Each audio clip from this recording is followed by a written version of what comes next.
पहले तो मैं छात्र संघ के अध्यक्ष भाई सुरेंद्र सो इनकी पूरी टीम को इस ऐतिहासिक कार्यक्रम के लिए बधाई देता हूं और 2-2.5 घंटा देरी से आया, इसके लिए क्षमा प्रार्थी हूं। सुरेंद्र ने जिद की थी कि एमपी साहब आपको मेरे कार्यालय का उद्घाटन करना है। मैं कॉलेज प्रशासन को भी इस बात का धन्यवाद दूंगा, काम करता है तो छात्र हितों के पक्ष में कई फैसले लिए जा सकते हैं। मिलके काम करें तो कॉलेज के विकास के शिक्षा की जो जगह होती तो नागौर जाहिल खींवसर के इलाके पूरे देश और प्रदेश के अंदर अव्वल आ जाते, लेकिन दुर्भाग्य से हमारे नेताओं को ध्यान नहीं दिया और ये हम सब लोगों के संघर्ष का ही परिणाम है कि नागौर में पिछले 10 साल के अंदर शायद 15 से 20 नए कॉलेज खुले। ये हम सब के लिए खुशी की बात है। सरकारी विद्यालय के अंदर सबसे बड़ा फायदा जो है वो हमारी बहन बेटियां जो कॉलेज के अभाव के अंदर 12वीं की शिक्षा प्राप्त करने के बाद कॉलेज जाने में बड़ी दिक्कत होती है, रहने की दिक्कत होती है, आने जाने की दिक्कत होती है, लेकिन सबसे ज्यादा फायदा हमारी बालिकाओं को हुआ। और आज खुशी की बात यह है कि नागौर के बालक बालिका किसी भी फील्ड के अंदर पीछे नहीं है, हर चीज में आगे। राजनीति के अंदर भी देश में नागौर का डंका बज रहा है, ये चीज आप अच्छी तरीके से जानते हो। और तेजाजी महाराज का जयकारा विधानसभा से लेकर लोकसभा तक मजबूती के साथ आज हरियाणा, उत्तर प्रदेश से लेकर तमाम राज्यों के अंदर तेजाजी के जयकारे के साथ किसान के बेटे इस राजनीति को नई दिशा देने का प्रयास कर रहे हैं। मेरे साथ मंच में हमारे जिला प्रमुख भागीरथ चौधरी विराजमान है। प्रमुख साहब को मैंने हमेशा देखा, बहुत चिंता करते हैं बच्चों की। नावा को उस इलाके से आते हैं जहां राजस्थान की समानांतर सरकार नावा के अंदर चलती है। इस जिले के अंदर अगर सबसे ज्यादा तकलीफ के अंदर कोई है तो नावा और जाहिल का किसान और जवान सरकार के शोषण का शिकार हो रहा है। यहाँ का कर्मचारी परेशान है, नावा और जाहिल का जवान परेशान है। भ्रष्टाचार, अखंड भ्रष्टाचार के अंदर डूबा हुआ इलाका। मैं आपको विश्वास दिलाता हूं, थोड़ी हिम्मत रखें, 2-3 महीने का समय भी निकल जाएगा और पाई भ्रष्टाचार का पूरा हिसाब आने वाले समय में चुकता करेंगे, ये मैं भरोसा आपको दिलाता हूं। हमने कभी ओछी राजनीति नहीं की। सांसद के तौर पे पूरे देश के अंदर सांसद निधि का बंटवारा हो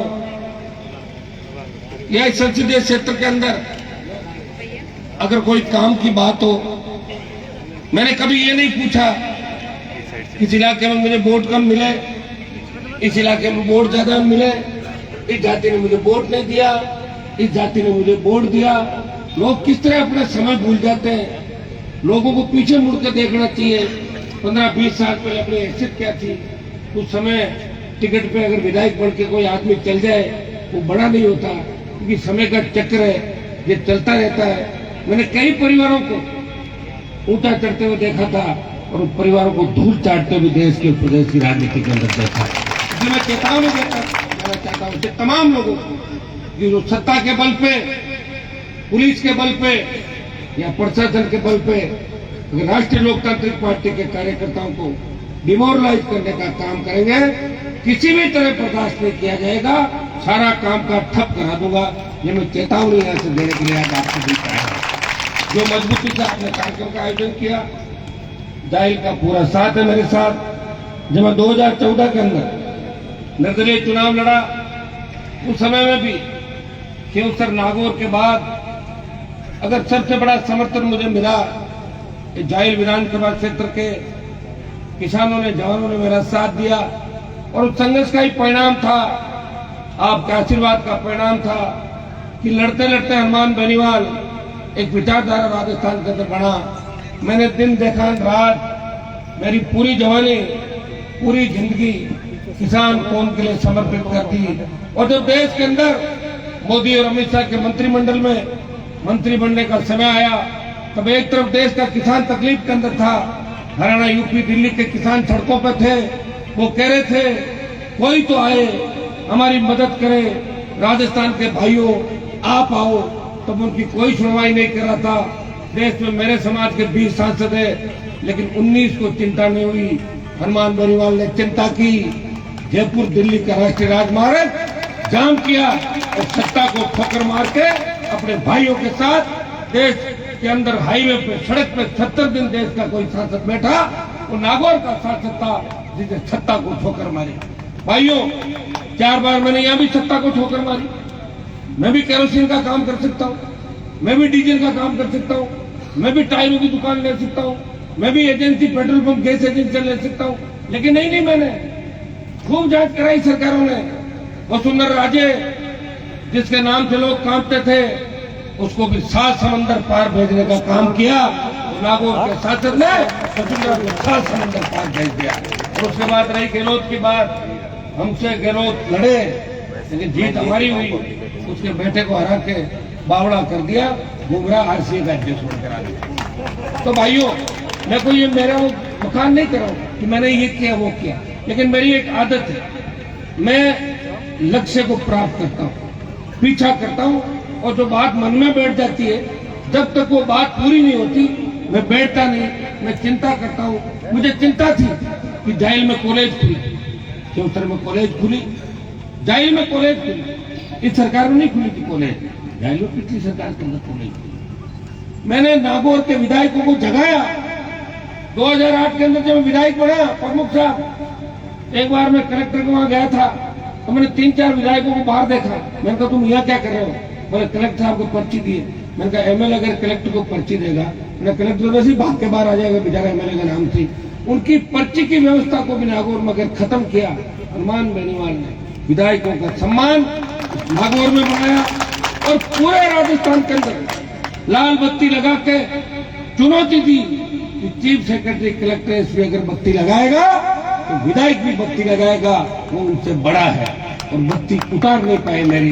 मैंने चुनौती दी वसुंधरा में, दम में तो मेरी बत्ती उतारे, बत्ती नहीं उतरती मेरी। आपने सबने देखा। एक बार विधानसभा के अंदर झगड़ा हुआ, वसुंधरा ने कहा कि आप तो अपराधी प्रवृत्ति के हो, आप पे मुकदमे दर्ज है, तो मैंने कहा गिरफ्तार करो मुझे, आप तो सीएम हो राजस्थान की, और अगर मुझे गिरफ्तार नहीं करती हो, आप भी जगह मुझे बिठाओ, मेरी जगह आप एमएलए हो, अभी यही गिरफ्तार करता हूँ। तो भाइयों, इस बात करने की मादा किसी करने, मजबूती और ताकत किसी एक व्यक्ति ने दी। मैंने देखा था लोगों को, यहाँ कुछ कहते हैं दिल्ली, जयपुर के अंदर जाके किस तरह पैर छूते हैं, अपना काम पड़ता है, तो रात को किस तरह जाके वो कहावत है ना, उस तरह का काम कर लेते हैं कि घर पड़ने के बाद क्या करते हैं। मैंने तमाम नेताओं को देखा, लेकिन हनुमान बेनीवाल ऐसा नेता नहीं है। वो वीडियोग्राफी नहीं कराता लोगों की, वो सीढ़ियां नहीं बनवाता दूसरों की तरह कि मेरे घर पे कौन कौन आया, मैं फोटो खींचू, उनकी रिकॉर्डिंग अभी धंधा करते लोग आजकल। मैं नहीं करता, मुझे पता है ये जितने भी भाग दौड़ कर रहे हैं, ये दौड़ में मेरे से बहुत पीछे हैं, और 23 की दौड़ के अंदर ये ज्यादातर घोड़े मैदान में थक जाएंगे, हार जाएंगे और पीछे रह जाएंगे नागौर के। और नए नौजवान चुनते आएंगे, नए नौजवान लोग तो राजस्थान के अंदर अभी से कहने लगे कि जाहिल की सीट तो आरएलपी की आएगी। लोग तो देखते हैं ना कि 3 जीते, कितनी जगह सेकंड रहे, कितनी जगह 50,000 रहे, कितनी 40 रहे, तो लोग तो सीटें गिनने लगे। तो जाहिल को तो आरएलपी का मान लिया कि आ जाएगी क्या आरएलपी की जाहिल के अंदर सीट। ये अनिल थोड़ा सूद चल रहा है क्या, बताओ सही। तो क्या करें, कैसे गर्म करें अनिल को बताओ।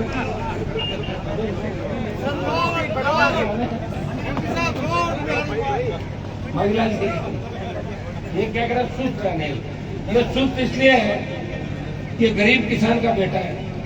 इसके दादाजी 4 बार एमएलए थे, 1 रुपया उन्होंने नहीं कमाया। पूरा जीवन हमारे समाज के साथ जाट मेघवाल के संबंध को राजस्थान में बढ़ा के रखा। उस तरह के हालात दाई में नहीं बने, इसलिए ये सुस्त हो जाता है। लेकिन मेरे पास जब आता है तो मस्त हो जाता है और 2-3 दिन नहीं मिलता, सुस्त हो जाता है। अब इसकी सुस्ती तो आप खत्म करोगे, जिता दोगे, सुस्ती मिट जाएगी, और नहीं जीताओगे तो पूरा सुस्त हो जाएगी। तो अनिल आपकी सेवा करा, मजबूती से काम भी कर रहा था, मैंने देखा है कि चाहे माता सुख का मामला हो चाहे दूसरे मामले हो, फटाक से सड़क पर बैठ जाता है, संघर्ष करता है, लोगों को न्याय दिलाता है। और मैं आपको धन्यवाद दूंगा, अनिल को 50,000 से ज्यादा वोट देके राजस्थान में से आपने नेता स्थापित किया और भारतीय जनता पार्टी को यहाँ 30 नंबर पर धकेल दिया था। जाहिर की जनता को मेरी तरफ से बहुत बहुत धन्यवाद। और जाहिर इतिहास के अंदर गाया जाता है, जहाँ बात करते हैं मायरे की बात होती है, तो जाहिर खेड़ा के चौधरियों का मायरा पूरे देश के अंदर गाया जाता है। लोकसभा के अंदर हरियाणा, उत्तर प्रदेश और दूसरे राज्यों के सांसद मुझे पूछते हैं कई बार कि मायरा बात, ये जाहिल का मायरा क्या बताओ। मैं तो बता देता हूँ, लेकिन मंजू मेघवाल को पता नहीं कि मायरा बात क्या है, तो बता नहीं पाया। उसने कहा था जब मायरो किसो मन तो जान ही नहीं, तो जान की जरूरत भी नहीं है। बादशाह ने मायरा बताया किस तरह की बात है। तो भाई आप ये बताओ, तो ध्यान पड़ने की जरूरत नहीं, अपना भी वोट दे रहे हो लोग, तो ध्यान क्यों रखेंगे? ध्यान तो वो रखेंगे जो मेहनत करके जीतेंगे। चिन्ह आता हाथ का, 30-40 हजार वोट तो हाथ के चिन्ह का पड़ जाते हैं, 10-15 हजार इधर के हाथ के काम बन जाता है। जीरो से शुरुआत करने वाला व्यक्ति जानता है कि जीत क्या होती है, संघर्ष क्या होता है। जिनको पड़ा मिल जाता है ना, प्रधान तो बना दिया रामकरण जी ने, और बाद में एमएलए की टिकट दिला दी। एक बार काम चल गया, बाकी खुद होशियार है, बाकी खुद काम चला गया दूसरे वाला, आप जानते हो सारा काम। तो भाई एक बार राजनीति के अंदर ले आए, चलते रहे। मुझे तो इस नागौर के, मैं ये नहीं कह रहा हूं मैं बच्चे जीते विधायक सारे मेरी तरह नहीं हो सकते। मैं तो 17 दिन की भूख हड़ताल की जेल के अंदर, तो 22 किलो वजन कम हो गया था। आज ये नेता तो एक दिन भूखा नहीं रह सकता, 2 दिन भूखा रहे, घर क्या कहीं मरोला तो और का जवाब। तो भाइयों, हनुमान बेरीवाल की तरह नहीं हो सकते, लेकिन 10% तो काम कर लो। मैं सारे विधायकों को तो नहीं कह सकता, सारे विधायक कैसे क्या आप जानते हो, लेकिन मैं इतना कह सकता हूँ कि जो 10 विधायक जीते नागौर में, इस बार ज्यादातर वापिस अपने घर चले जाएंगे दोबारा, ज्यादातर, ठीक है। और सबसे ज्यादा जो भ्रष्टाचार हो रहा है उसका मैं आपको बता दूं, नावा नंबर 1 और जाइल बराबर। नावा 51 नावा और 49 जाइल, ये जोड़ा है दोनों का, नावा और जाइल वालों का भ्रष्टाचार के अंदर। तो भाइयों, अब मैं किसी महिला से लड़ता नहीं, मेरी आदत है। इतिहास गवाह है कि वीर कभी महिलाओं से नहीं लड़ते, वो भी हमारे मेघवाल समाज की महिला। वैसे ही मेघवाल समाज को इतना ज्यादा मदद करता हूँ, हमेशा साथ रहता हूँ।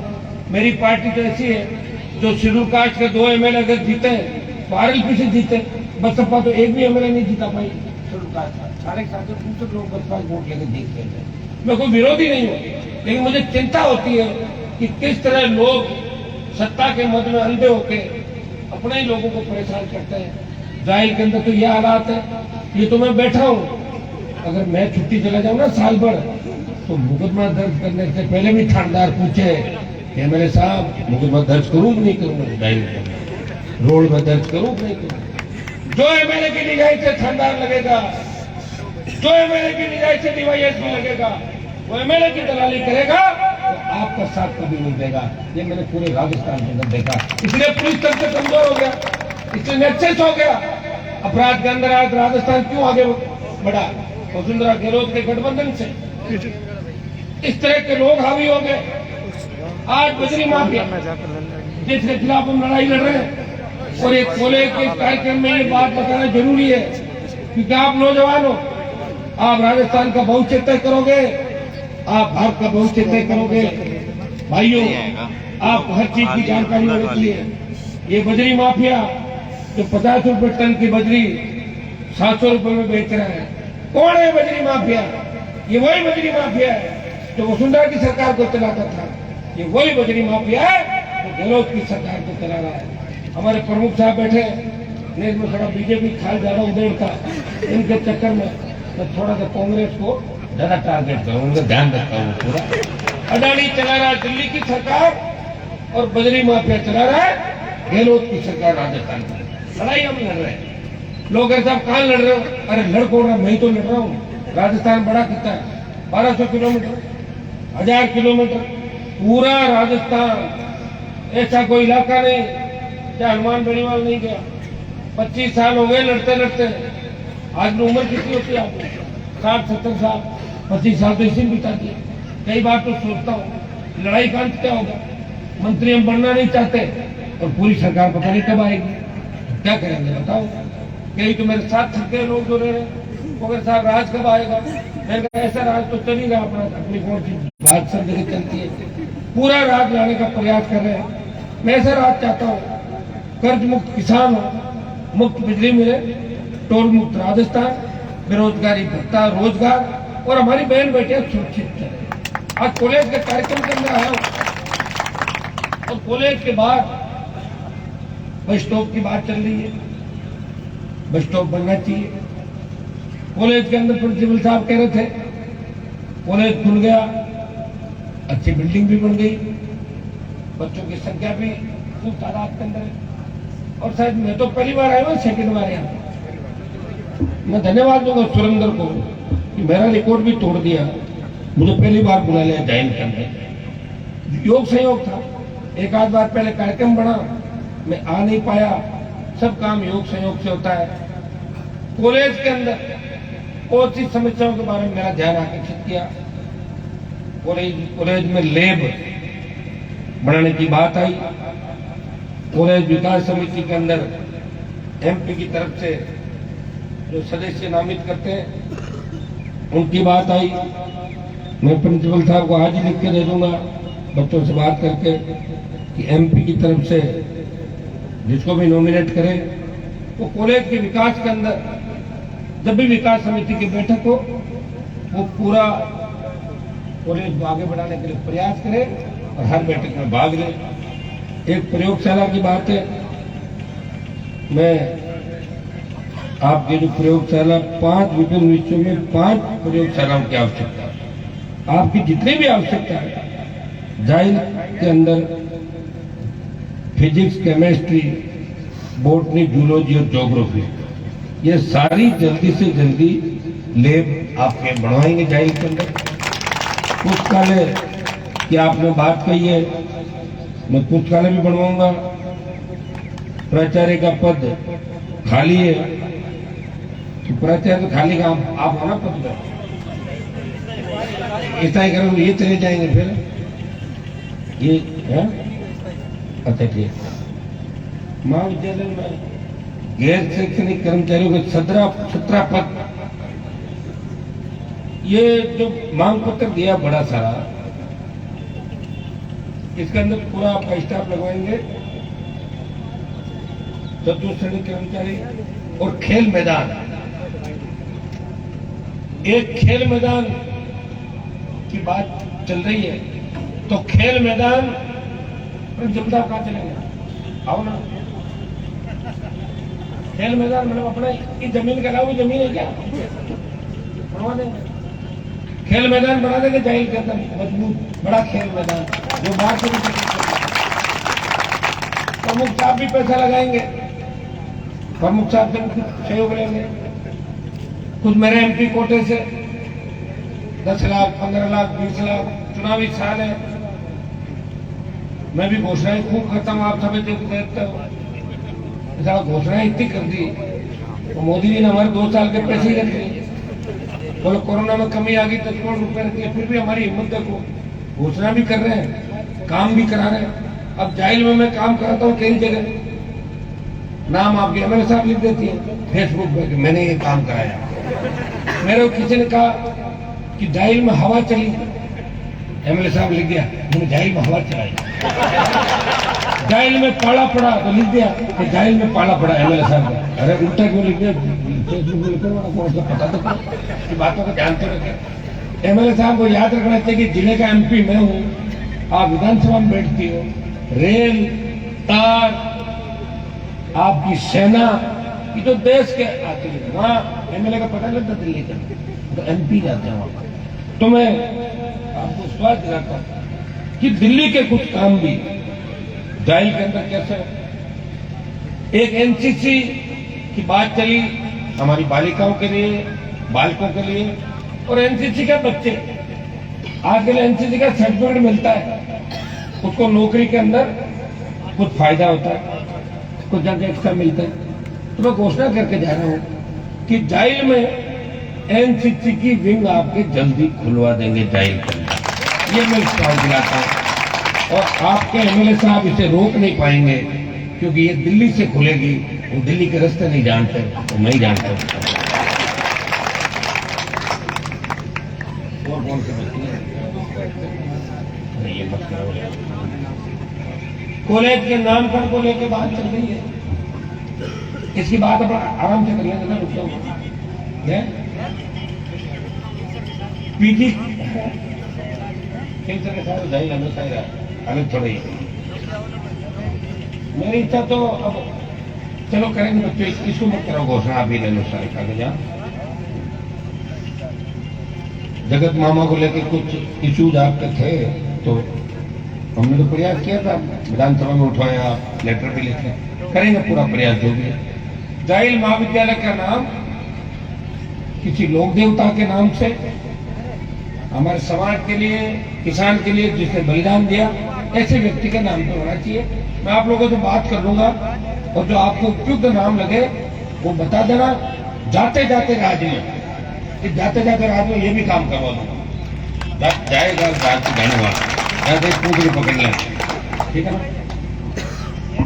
आज मैं सबसे बड़ा धन्यवाद दूंगा बालिकाओं को कि 4 बजने को हमारी बेटियां यह कार्यक्रम के अंदर बैठी है, चिंतित है।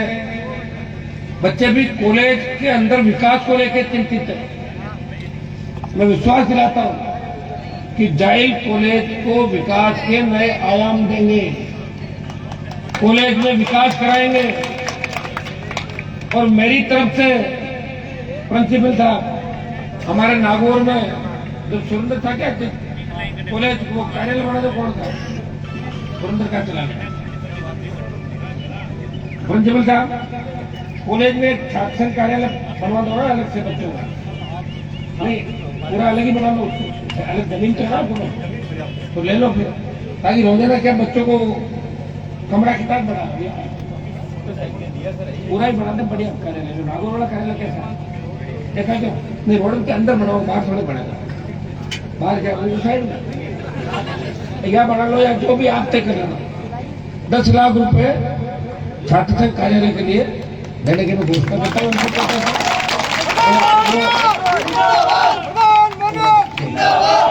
10 लाख में सारा और भी फर्नीचर वगैरह जो भी होगा उसका सारा खर्चा मैं एमपी कोटे दे दूंगा छात्र संघ कार्यालय। आप एक बार नागौर का देखे ना, आप वैसा बनाना चाहते हो या उससे ही ज्यादा अत्याधुनिक बनाना चाहते हो बता देना, कार्यालय में आपका बना दूंगा, ताकि बार बार बच्चों को इन्हें सीधा कार्यालय, छात्र संघ कार्यालय पूरा हुआ कार्यकाल, दूसरा आदमी उसके अंदर जाके होगा, ठीक है। जाइल में बहुत जोश देखने को मिला। अगर 11:30 बजे में आता तो मुझे पता है घोड़ी से आप उस लीलैंड चौक से लेके यहाँ तक आते हैं, 2-3 घंटे आप हमेशा रखते हो ध्यान मेरा, मैं भी पूरा आपका ध्यान रखता हूँ। जाइल क्यों तरफ बना 1972-77 तक तो हमारे गांव के वोट भी जाइल में पड़ते थे। पहले जाइल विधानसभा क्षेत्र था, उसे टूट के मुंडवा बना 77 में, और मुंडवा से फिर खींवसर विधानसभा क्षेत्र बना। तो हमने एक जगह वोट भी, हमारे बुजुर्गों ने एक जगह वोट भी डाला। ये बहुत करंट वाला इलाका है, मजबूत इलाका है, सच्चाई के साथ रहता है, हमारे लोगों का बड़ा इतिहास है। मायरे के अंदर आपने देखा होगा किस तरह दरबार और बादशाह के पैसे की परवाह किए बिना जाट समाज के उन चौधरियों ने जो मायरा भरा, वो पूरे देश के अंदर नहीं विश्व में विख्यात है। और जगत मामा, मैं आपको विश्वास दिलाता हूँ, जगत मामा के नाम से भी कुछ न कुछ जाहिर के अंदर हम जरूर करेंगे। पहले एक बार बैठ के पर बात कर लेंगे सारा कि कौन सी चीज आसानी से हो, क्या आपकी डिमांड थी। तो डिमांड में पहले भी आपके साथ था जब आपने आंदोलन किया। और ऐसे व्यक्ति के मामले में राजनीति नहीं होनी चाहिए। सरकार को उनके नाम से भी जो भी लोग चाहते हैं वो नामकरण निश्चित रूप से करना चाहिए। मैं ये भरोसा आपको दिलाता हूँ। आप सबने मुझे सुना। मैं कॉलेज विश्वविद्यालय की राजनीति में विधानसभा और लोकसभा के अंदर पहुंचा। हमेशा मन में इच्छा रहती है, बच्चे मेरे पास आते हैं कि भाई साहब नौकरी लगा दो। बीटेक किए हुए बच्चे, एमटेक किए हुए बच्चे कह रहे 15,000 की नौकरी कर लेंगे। ये बेरोजगारी की समस्या जो देश के अंदर सर चढ़ के बोल रही है। आज जो नशा तेजी से फैल रहा है इस पूरे जोधपुर संभाग में, पूरे राजस्थान के अंदर, पंजाब के बाद सबसे ज्यादा नशे का कारोबार अगर कहीं चल रहा है तो राजस्थान के अंदर चल रहा है। लोकसभा के अंदर मैंने कहा था कि पॉलिटिकल पार्टियां तय कर ले कि शराब के ठेकेदारों को, डोडा पोस्ट का काम करने वाले लोगों को, नशे के कारोबारियों को पॉलिटिकल पार्टियां अगर टिकट देना बंद कर देगी तो आधी लगाम लगाई जा सकती है। ये पार्लियामेंट के अंदर अगर आप नशे के बारे में सुनते हो, जो भी हमें 5-7 मिनट मिलता है, निश्चित रूप से मैं आपके हित की बात करता हूँ। लोग तो ये भी कहते हैं कि हनुमान जी के लड़कों को बिगाड़ने का काम कर रहे हैं। आप ये बताओ कि मैंने अगर किसी लड़के को बिगाड़ा, हाँ बिगाड़ने का काम हमारे समाज के कुछ लोगों ने किया था, जो भू माफिया थे, शराब माफिया थे, बिगड़ा उन्होंने, जमीनों पर कब्जे करवाते थे, दारू का काम करवाते थे, कुछ साइकिल की ट्यूब में दारू बेच गए, अरबों खरबों में हो गए। लेकिन वो हमारे बच्चे जो शराब के धंधे में गए वो जेलों में पड़े मिले। हनुमान बेनीवाल ने जब देश के किसानों को आवश्यकता पड़ी तो समाज का ठेकेदार कोई सड़क में नहीं था। हनुमान बेनीवाल ने सत्ता छोड़ी और जब सेना को ठेके पे दिया तो देश का एकमात्र सांसद लोकसभा के अंदर बोला कि सेना को ठेके पे नहीं देने दूंगा। मोदी जी सुन लो, मैं फिर दिल्ली की ओर आऊंगा और आपको अग्निपथ को वापस लेना पड़ेगा। भाइयों, जब देश के जवान को आवश्यकता पड़ी तो देश का एकमात्र सांसद जो नागौर का सांसद है तो वीर तेजाजी महाराज की धरती से आता है, उसने सेना को ठेके में देने का विरोध किया और आरएलपी ने तय किया कि आगामी दिनों में अग्निपथ के खिलाफ राजस्थान में बड़ी रैलियां करके दिल्ली कूच करेंगे। तो अग्निपथ को जब तक दिल्ली की सरकार वापस नहीं लेगी, हम इस बार दिल्ली राजस्थान के जवान घेरेंगे। किसान आंदोलन का नेतृत्व पंजाब और हरियाणा के किसानों ने किया, लेकिन अग्निपथ के जवानों के आंदोलन का नेतृत्व राजस्थान का जवान करेगा। ये मैं आपको विश्वास दिलाता हूँ और ये मैं आपको विश्वास इसलिए भी दिला रहा हूँ। आज तक मैंने जो प्रण प्रयास किया हमेशा उसमें सफलता मिली।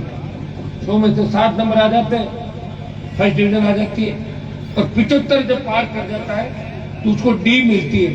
हनुमान बेनीवाल 100 में से 80 काम तो कर ही रहा है। हजारों लोगों को रोज सुनता हूँ।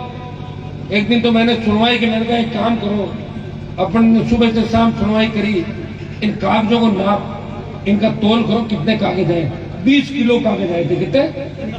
तो क्या 20 किलो ऐसे थोड़ी रखूंगा, काम करूंगा।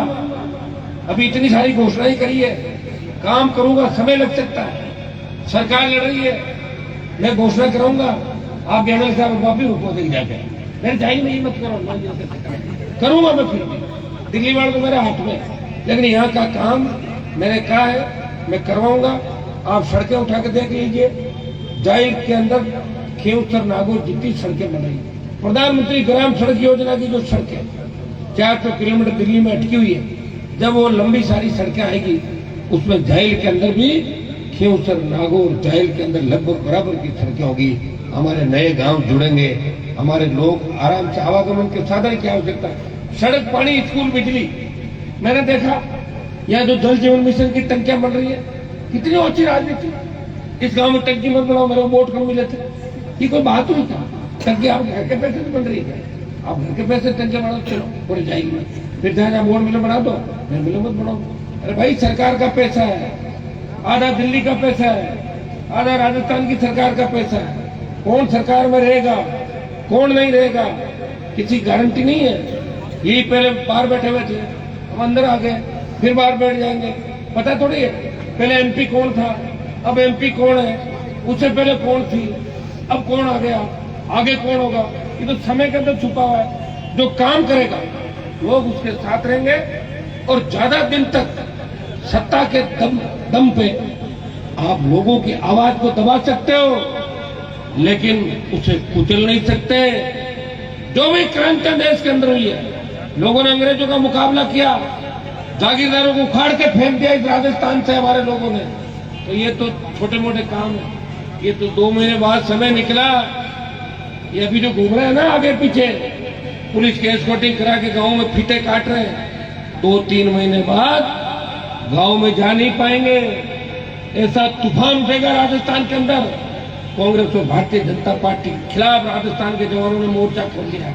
वो अपनी ताकत चाहता है, वो सत्ता पे कब्जा चाहता है, किसान कर्ज मुक्त होना चाहता है, जवान रोजगार चाहता है, हमारी बहन बेटियां शिक्षित कैसे हो, नया कानून कैसे बने और इस नए राजस्थान का निर्माण कैसे हो, 80% स्थानीय लोगों को रोजगार कैसे मिले, जमीनें हमारी, प्रदूषण यहाँ पे, रोजगार बाहर के बच्चों को मिल रहा है। कौन आवाज उठाएगा आप? मैं तो आवाज उठा रहा हूँ, जितनी मेरे अंदर ताकत है। विधायक था जब भी लड़ रहा था, एमपी हूँ, 24 बीजेपी के एमपी है, 1 आरएलपी का एमपी है, तो दिल्ली में मजबूती के साथ नागौर की पूरे राजस्थान की बात को मजबूती के साथ करता है। और रोज आप देखते हो, तो मैं विश्वास दिलाता हूँ आने वाला समय आपका, आप मजबूती से मेरे साथ खड़े हैं, इतना ही विश्वास दिला सकता हूँ। आपको धोखा नहीं दूंगा, सत्ता का रास्ता मैंने आपको दिखाया। आप याद रखें कि पूरा देश नागौर की ओर देख रहा है, पूरा प्रदेश नागौर की ओर देख रहा है कि नागौर से तूफान उठेगा और जयपुर के अंदर नवंबर में सुनामी बढ़ जाएगी। कांग्रेस और भारतीय जनता पार्टी को पलट के एक नई ताकत का संचार इस राजस्थान की धरती को होगा, इतिहास बनेगा राजस्थान के अंदर। और भाइयों, इतिहास हमारे लोगों ने ही बनाया है।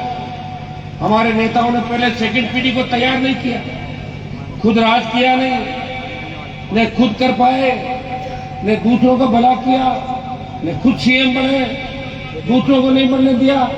दुर्भाग्य से पीने का पानी भी हमारे यहाँ नसीब नहीं हुआ। ये तो हमारे जैसे लोग आ गए आपके बीच में, तब जाके ये बातें चली, विकास की बात चली। मैं खुद देखता था कि नागौर के सर्किट हाउस में जब हमारे कुचेरा के नेता आते थे, पब्लिक नीचे बैठती थी और वो सोफों पे यूं पैर रख के बैठते थे और जूते भी लोगों के जूते लेके आए मेरे। इस तरह का काम भी मैंने देखा। रहमान बेनीवाल है जिसने आपको जगाया, आपके अधिकारियों के लिए लड़ने सिखाया और उन नेताओं को गली गली घुमाया और उनको वोट की ताकत का एहसास दिलाया। तो नागौर के सांसद ने उन सारे बदमाश नेताओं का दिमाग ठीक किया कि आप मुझे ताकत दें, आप मुझे मजबूती दें। देखिए, अगर 5-7 एमएलए की सीट आ भी जाएगी, कोई फर्क नहीं पड़ने वाला। कम से कम 60-70 सीट राजस्थान में आए, तब जाके सत्ता आपके हाथ में आएगी। 10-15 से नहीं आएगी। नागौर की 10 की 10 मान लो पूरी आ जाए। जोधपुर में बैठे हैं लोगों को, 8 जोधपुर में मानो, 7 बाड़मेर में, बीकानेर, हनुमानगढ़, गंगानगर, चूरू, सीकर, झुंझुनू, जयपुर, अजमेर, भीलवाड़ा, चित्तौड़, टोंक, अलवर, भरतपुर आ जाएगी सीटें। शो हो जाओ मजबूत, कर लो तैयारी। हमेशा वोट दिया है, एक बार अपनी खुद की पार्टी को वोट दे दो। मैंने तो आपका नाम किया देश के अंदर, कोई पार्टी नहीं बना पाया राजस्थान का। बड़े बड़े नेता हुए, कभी झंडा उठा के लाते यूपी का, कभी लाते बिहार का झंडा, कभी हरियाणा का। उन ठगों का झंडा लेके यहाँ पे आ जाते थे। वो कैसे ठगे आप जानते हो सारा। इसलिए भाइयों, झंडा भी दिया, दिशा भी दी और तेजा जी के जयकारे के साथ प्रदेश और देश के जवानों को एक मंच में लाने का काम किया। और तेजा जी के जयकारे के साथ इस भ्रष्टाचार और अपराध को मिटाने का प्रण हनुमान बेनीवाल और राष्ट्रीय जनतांत्रिक पार्टी ने किया। मैं विश्वास दिलाता हूँ आने वाला समय आपका है। मैं हमेशा आपके लिए लड़ा, आगे भी संघर्ष करता रहूंगा। और मैं इन चीजों में भी नहीं पड़ता कि मैं फीता काटता हूँ। मैंने देखा ये नावा का एमएलए और जाहिलवाड़ी एमएलए कैंची और गाड़ी में रखती, जहाँ उतरे वही उनको फीता काट देते। वो नाव वाला फीता काट देता। ये हमारे शहीद के पैसे तो मैंने दिए 11 लाख रुपए। शहीद के परिवार का फोन आया कि एमएलए साहब कह रहे मैं तो फीता काटूंगा। मैंने कहा आप तो उससे ही कटा लो, उसका फीता 23 में मैं काट दूंगा, महेंद्र का पक्का फीता, उससे कटा लो विचार के। बताओ एमपी के कोटे का फीता खुद काट गया, शर्म नहीं आती? अरे भाई एमपी पैसे देगा तो एमपी काटेगा कि काटेगा? मेरे को शौक है, इन लोगों को शौक है, लेकिन ये भी मैं इनको चेतावनी देता हूँ कि राष्ट्रीय लोकतांत्रिक पार्टी अगर सरकार के अंदर आ गई, तुमने जो भी काले कारनामे किए, भ्रष्टाचार किए, उनकी जांच भी होगी, सलाखों के पीछे भी मिलोगे और दोबारा पुनरावृत्ति भी नहीं होगी राजस्थान की। ये मैं दावे के साथ कहता हूँ। अगर मैं सरकार के अंदर आ गया और यह सरकार मेरे से बड़ी, तो भी भ्रष्टाचार का खात्मा राजस्थान में होगा। इस तरह खुलेआम AK-47 लेके गुंडागर्दी राजस्थान के नहीं करने देंगे। और किसान के बेटे किस तरह एक दूसरे का खून मारे, कौन करवा रहा है? ये सत्ता में बैठे लोग करवा रहे। 4 को बुलाया, 5 को भेजा, उसकी जमानत कराई, किसी का नाम लिखवा दिया। ये जाहिल इलाके का आपस में कत्ल नहीं होते थे। पिछले 1-2 साल के अंदर कम से कम 10 कत्ल जाहिल इलाके के अंदर हो गए। किसान के बेटे एक दूसरे को मार रहे हैं। हम सबकी चिंता है, हमें इस समाज को बचाना है, इस व्यवस्था को बचाना है, इस संस्कृति को बचाना। मैं आह्वान करता हूँ आपस में बिना बात के झगड़े नहीं करने। प्रतिस्पर्धा का युग है, आगे बढ़ो, लेकिन किसी को मार के आगे मत बढ़ो, किसी का हक मत मारो, किसी का घर मत उजाड़ो। ये आह्वान भाई की धरती से करने हनुमान बेरीवाला आज आपके बीच है। इस पूरे के प्रोग्राम के अंदर जो ऐतिहासिक कार्यक्रम आप लोगों ने कराया, छात्र संघ की पूरी टीम, प्रमुख साहब के साथ साथ हमारे सारे नौजवान सरपंचगण, वैसे ज्यादातर जिनके नाम थे वो तो कांग्रेस पार्टी से डरते हुए मंच पर ही नहीं आए, आज वो घर रह गए। अपने जो आगे, उनको बहुत बहुत धन्यवाद, आप सब यहाँ आए। और मैं आपको विश्वास दिलाता हूँ कि मैं हमेशा आपके साथ खड़ा हूँ। और जो नहीं डरता है उससे तो सरकार खुद डरती है, और जो डरता है उसे और ज्यादा डराया जाता है। इसलिए डरना नहीं है। ये गोवर्धन जी हमारे जो कितने मजबूत हैं, ताऊ जी लंबे समय से है, पूर्ण जी तो है, पूर्ण जी तो बैठे ही हैं, इनका कह रहा था मैं, ये सारी मजबूत टीम में जाएगी। और ये पूरी मजबूती जब आचार संहिता लगेगी तब मुझे पता है कि किस तरह आचार संहिता के बाद आप नेशनल मोड़ सब आ जाए, बाहर निकल जाएगा। आ थोड़ा 2-3 महीना कोई दिक्कत नहीं। कोई कांग्रेस में बीजेपी में बैठो, आपका काम करा, कोई दिक्कत नहीं। कांग्रेस बीजेपी ने भी 70 साल अपने को बेवकूफ बनाया। ये 2-3 महीने इनको बेवकूफ बना के अपने काम निकलवाते रहो, घोषित कराते रहो। बीजी ने को एमएलए को भी जब एमएलए बना ही दिया, उससे काम तो कराओ। और कहीं कोई घर रोटे थोड़ी बनवाओ, करो तो करवाओ काम काज। भाइयों, आपको बहुत बहुत धन्यवाद। ऐतिहासिक उद्घाटन में, छात्र के कार्यक्रम में तमाम टीम को धन्यवाद दूंगा। और मुझे अच्छा लगा, आप सबके दर्शन भी हुए और जाहिल के अंदर वापिस तमाम सर्व समाज यहाँ इस कार्यक्रम को उपस्थित हुआ। और बच्चों को आशीर्वाद देने सब लोग आप आए, हमारे महाराज जी भी आए, प्रमुख साहब भी आए, हमारे सारे छात्र नेता जो बैठे हैं जोधपुर से, जयपुर से, अजमेर से, तमाम इन छोटे भाइयों को भी बहुत बहुत धन्यवाद कि मिलके 23 में बदलाव करेंगे। 23 की सत्ता पे किसानों का कब्जा होगा। 23 की सत्ता देश का जवान और प्रदेश का जवान छीन के लेगा सत्ता, मांगने से सत्ता कोई नहीं देता। बहुत